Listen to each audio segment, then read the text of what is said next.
What's good? It's your boy Lo, man, and I am here with another episode of Creatives and Coffee, where creatives talk and we get down to the craft.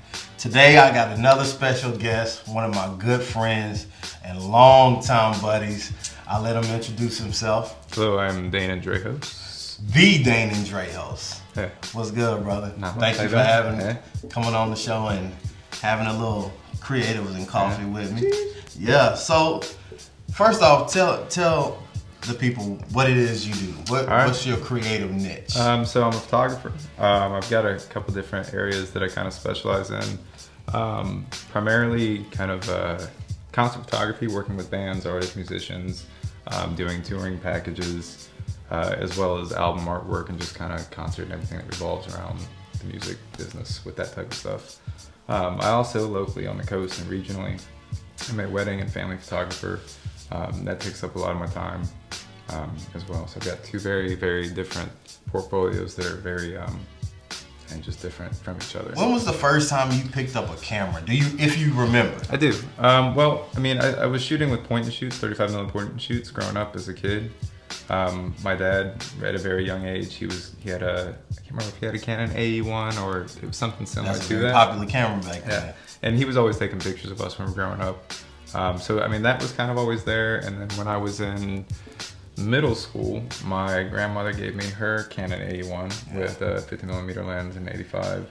And I started taking pictures of my family, my friends, and just kind of nature. And then that slowly evolved into getting a digital camera, the old Canon Elk, which was a tiny little 3.2 megapixel camera that I paid way too much money for at the time. Started doing that, taking pictures again of my friends, and then started getting more into taking pictures at concerts because I was playing music a lot more. So let's take a step back. Let's go back. So you're a kid, you get a camera.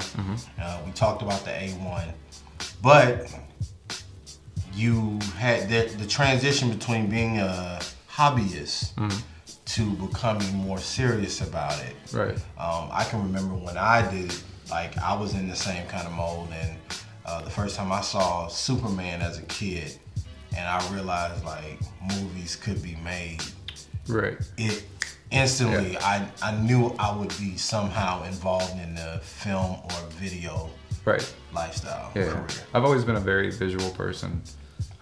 And with movies and cinema and stuff, that definitely influenced me early on. Even still, a lot of times, I think I'm more influenced by cinema and artists in general, more so than I am photographers, probably.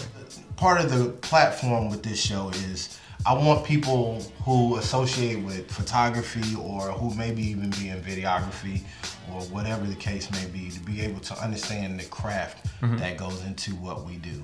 Right. So how do you develop, first off, an instinct, because this is something that people ask me all the time. I like to get your take. How do you develop your instinct to know what's going on in the room?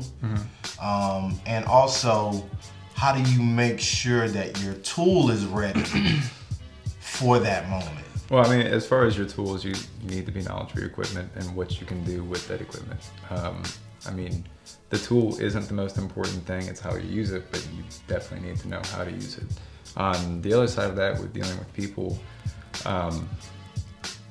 from shooting concerts and bands and then also shooting families, children, and weddings, they're very different, but at the same time, it's similar. With music, when I'm shooting concerts, a lot of it is reacting to what's going on, but also being familiar with the music, because I can kind of read what's going to happen and kind of know and what to expect. I get into it a lot when I'm shooting music, like I can't help, but like I really kind of get in that groove and get in that rhythm, and that's probably one of the most exciting things for me to shoot. Like gets me really, really I'm with you. amped up. Do you think your work is a great, I guess, timeline for your development as not even just as a photographer, for as a person in general? And a point of that I can see when I'm looking at my work going backwards and moving forward is after having my kids and starting to work with my kids more, I feel a much better photographer, especially when working with just kind of people in general. Because for years when I was photographing children in weddings. It was more about getting people to do things, asking them to pose and all that. And I hated it. Like, I absolutely hated it. And I never wanted to be a wedding photographer. But I never wanted to do it.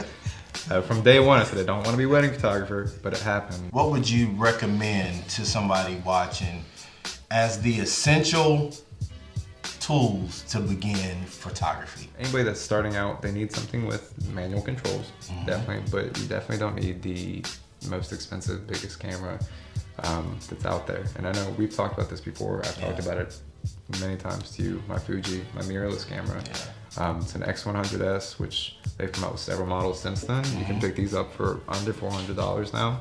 And they shoot like an old 35mm. They shoot like a film camera. It has Fuji's film stock built into it.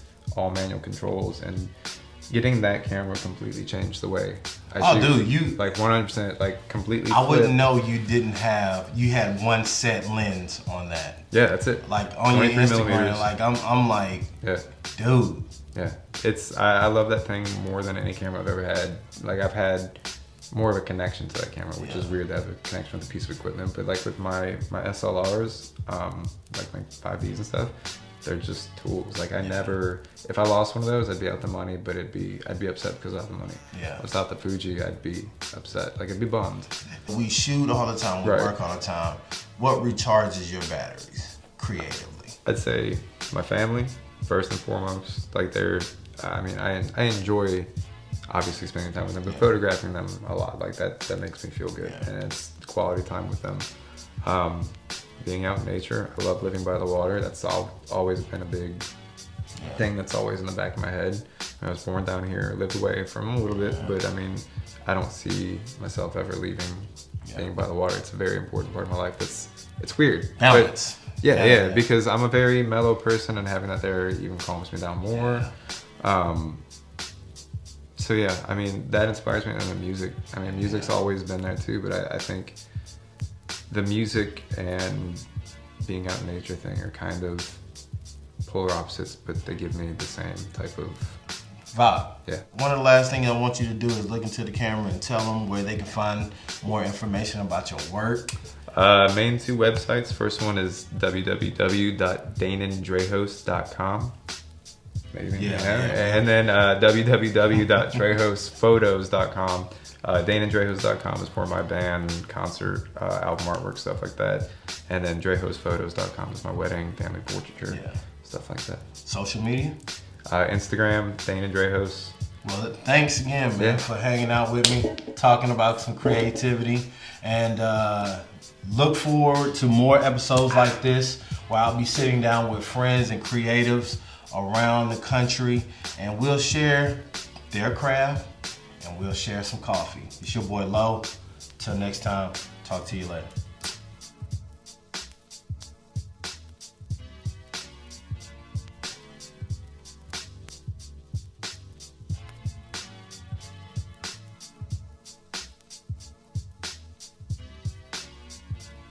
Hey guys, it's Janelle, and you definitely don't want to miss my episode of Creatives